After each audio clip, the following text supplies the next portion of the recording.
Hello, third graders, and welcome back to Listening and Learning for Lesson 2 of Unit 3 of the human body.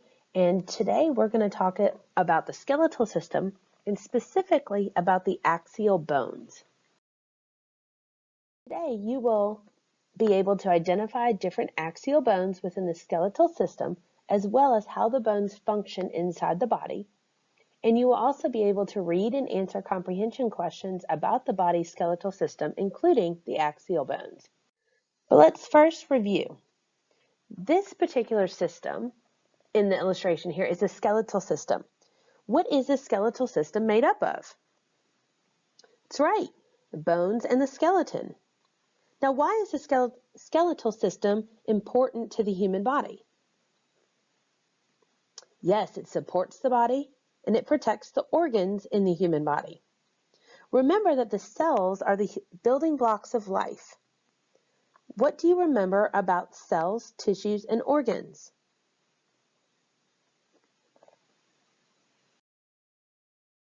Let's talk about this word that we learned yesterday. This word is interconnected. And interconnected means connections or things that are related to one another. And yesterday, we talked about how all the various human body systems are interconnected, and they all need to be healthy and work together. Otherwise, the body does not function properly.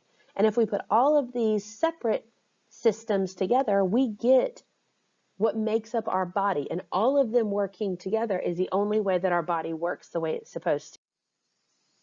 So let's think back to our last unit, our classification of animals unit, and we learned a few ways in which animals are classified. And one way that scientists group animals is by whether or not animals have backbones.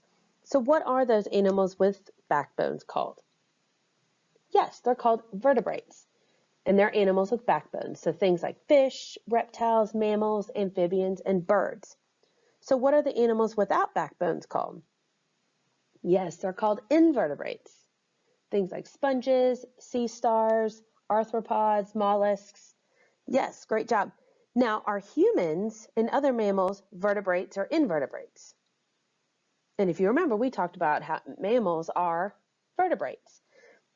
Now, do you remember anything about exoskeletons? Now, you might have learned about this maybe last year or back in first grade.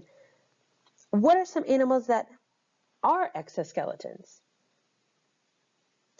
If you remember, exoskeletons are animals that have a hard protective covering over their bodies. Usually these are beetles, other insects, crustaceans, which are crabs and crayfish. Do we, as humans, have an exoskeleton? Now we're going to be talking a lot about this word here. This word is axial. Say this word with me, axial. What do you see or hear in this word? Yeah, you might remember this word or something similar to this word when we learned about the Earth's axis, when you learned about it in first grade or second grade, okay? Now, what is an axis? If you remember, you might have looked at it something like this, and it's an imaginary straight line that goes through the center of an object, and usually it divides it equally into two parts. The axial bones in the human body are the bones that are located up and down the middle of the body. Feel for those axial bones on your own body, on your heads, on your torso, which is that middle part of your body. Feel for those bones. Describe what you feel. Think about it. And we're going to learn more about what these bones are and where they're located in our skeletal system.